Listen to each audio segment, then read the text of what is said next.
The cough syrup death probe case gains more momentum as the Srishan Pharma owner has been nabbed. He's now been brought to Madhya Pradesh in Chhindwara. The police have also conducted hours-long questioning of the accused, Dr. Praveen Soni. Based on the prescriptions written by the doctor, the families are being contacted. And out of the 160 cold reef syrup bottles sold in Chhindwara alone, 137 have already been traced. Efforts are now on to track the remaining bottles. My colleague Vasu is joining us on the broadcast. He's joining us from the police station in Chhindwara where the owner of Srishan Pharma has been taken to. Vasu, ये जो questioning हुई है इतने घंटों की, उससे कुछ सामने आया है? उसकी कुछ details leak हुई हैं? बिल्कुल, देखिए रंगनाथ गोविंदम जो कि वो उस कफ सिरप कंपनी का मालिक है जिसको पीने से करीब 24 बच्चे 2 दर्जन बच्चे जो हैं वो मध्य प्रदेश के पलासिया, छिंदवाड़ा और बैतूल में जो है वो खत्म हुए हैं। और लंबी एक प्रक्रिया हुई, तमिलनाडु से मध्य प्रदेश एसआईटी ने रंगनाथ गोविंदम को जो है वो गिरफ्तार किया है और बाय प्लेन उसको नागपुर लेकर आया और नागपुर से बाय रोड छिंदवाड़ा और छिंदवाड़ा से अब परासिया लेकर आए हैं। परासिया वही जगह है जहाँ पर सबसे ज़्यादा बच्चों की मौत हुई है और जो केस है वो यही रजिस्टर हुआ था। ये परासिया का पुलिस थाना है और इसके ठीक सामने अगर आप देखें तो यहीं पर रंगनाथ गोविंदम जो है उसको रखा गया है और सुरक्षा की दृष्टि से यहाँ पर भारी पुलिस बल जो है वो तैनात किया गया है। थाने के अंदर अभी किसी को भी नहीं ले जाने दिया जा रहा है और अब से कुछ ही देर बाद यहीं से रंगनाथ गोविंदम को कोर्ट लेकर जाया जाएगा। यहाँ पर परासिया में सेशन कोर्ट है, यहाँ पर रंगनाथ गोविंदम की जो पेशी है वो होगी और करीब आधा किलोमीटर दूर यहाँ से कोर्ट है। भारी सुरक्षा के बीच रंगनाथ गोविंदम को लेकर जाया जाएगा क्योंकि यहाँ के जो लोकल के लोग हैं उनमें काफ़ी ज़्यादा आक्रोश है, काफ़ी ज़्यादा गुस्सा है। इस क्षेत्र ने अपने 24 नन्हे मुन्ने बच्चों को खोया है, अपने चिरागों को खोया है जिनकी उम्र महज 1 साल से 7 साल के बीच में जो है वो बताई जा रही है। ये वो व्हीकल है, ये वो गाड़ी है, यहाँ पर तैयारियाँ तेज हो गई हैं और ये बताया जा रहा है कि इसी गाड़ी से रंगनाथ गोविंदम को कोर्ट में पेश करने के लिए लेकर जाया जाएगा। इसके पहले टीम छिंदवाड़ा पहुंची थी। बीच में ये भी जानकारी मिली कि जो रंगनाथ गोविंदम है उसका बीपी बढ़ा तो थोड़ा सा टीम ने बीच में हॉल्ट भी किया, रेस्ट भी लिया।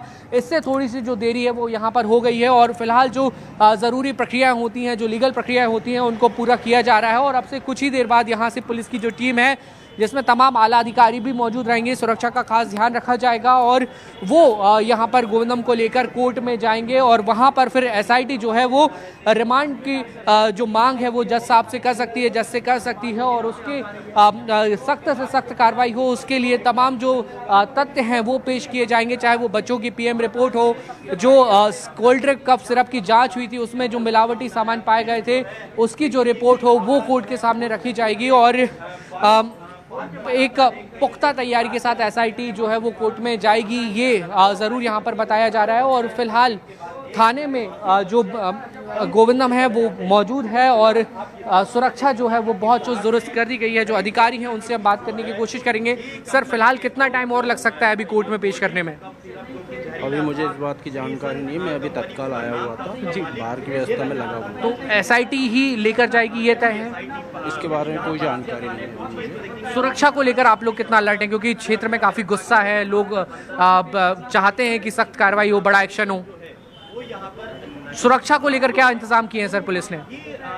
मैं भी बाहर से आया हुआ। अच्छा, ठीक है। तो देखिए बाहर का जो पुलिस फोर्स है वो भी यहाँ पर लगाया गया है लेकिन सुरक्षा के बहुत पुख्ता इंतजाम जो है वो यहाँ पर किए गए हैं। बड़े अधिकारी जो है वो यहाँ पर मौजूद हैं और ये बताया जा रहा है कि जल्द ही अब से किसी भी वक्त यहाँ पर कोर्ट में पेश कर दिया जाएगा। मध्य प्रदेश के सीएम डॉक्टर मोहन यादव ने आज सुबह कहा कि जिस तरीके का कोऑर्डिनेशन तमिलनाडु की सरकार से मिलना चाहिए था, जैसा सपोर्ट मिलना चाहिए था वो नहीं मिला और एक अगर कोई दोषी व्यक्ति है, अगर किसी के ऊपर कुछ आरोप लग रहे हैं तो न्याय दिलाने में सभी को साथ में आना चाहिए और पूरी जो एक कोऑर्डिनेटिंग प्रोसेस होती है उसको पूरा करना चाहिए। लेकिन फिर भी एसआईटी की टीम, मध्य प्रदेश की एसआईटी वहां पर गई और हम लोगों ने दिन रात वहां पे मेहनत की, गिरफ्तार किया। गिरफ्तार को करने के बाद जो तमाम इंटर स्टेट प्रोटोकॉल्स होते हैं, लीगल प्रोटोकॉल्स होते हैं, उनको पूरा करने का काम किया और अब आखिरकार मध्य प्रदेश लेकर आए हैं। साथ में मैं ये भी बता दूं कि इस मामले को लेकर मध्य प्रदेश में सियासत भी जो है वो जबरदस्त तरीके से गरमाई हुई है। कांग्रेस ने कल पूरे प्रदेश में कैंडल मार्च निकाला, सरकार के ऊपर तमाम सारे सवाल खड़े किए, सिस्टम के ऊपर तमाम सारे सवाल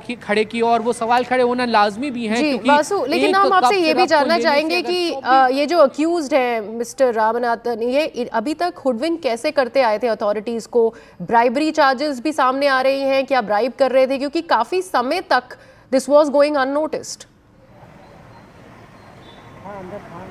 बिल्कुल, देखिए बहुत लंबा समय ज़रूर लगा और इन्होंने गुमराह करने की भी कोशिश की एसआईटी को। जब एसआईटी की टीम ने इनके चेन्नई स्थित और अलग अलग जगहों पर जहां पे इनके ठिकाने थे, मध्य प्रदेश की एसआईटी की टीम ने जब वहां पर दबिश देने का काम किया तो वो वहां पर मौके से गायब मिले। इसके बाद इनके जो फ्रेंड्स हैं, इनके रिलेटिव्स हैं, उनके जो लोकल कनेक्शंस हैं, उनके थ्रू एसआईटी की टीम गई और रंगनाथ गोविंदम को ट्रेस करने का जो काम है वो किया गया। और आखिरकार जब गिरफ्तारी हुई तो उसके बाद भी वहां पर तमाम जो इंटर स्टेट प्रोटोकॉल्स होते हैं उनको लेकर कई पेचीदगी सामने आई और उसके बाद कानूनन रूप से कई सारी चीज़ें सामने आई। और अब आखिरकार कल चेन्नई में पेश किया गया था जो इनपुट मिला और उसके बाद ट्रांजिट रिमांड मिली और बाय प्लेन नागपुर लेकर आए और फिर नागपुर से अब छिंदवाड़ा लेकर आए हैं। परासिया थाने में फिलहाल रामनाथ गोविंदम को रखा हुआ है और यहाँ से कुछ देर में आधा किलोमीटर की दूरी पर यहाँ से सेशन कोर्ट है जहाँ पर ले जाया जाएगा और रंगनाथ गोविंदम को जो एसआईटी की टीम है वो पेश करने का काम करेगी। लेकिन इस सब के बीच सुरक्षा के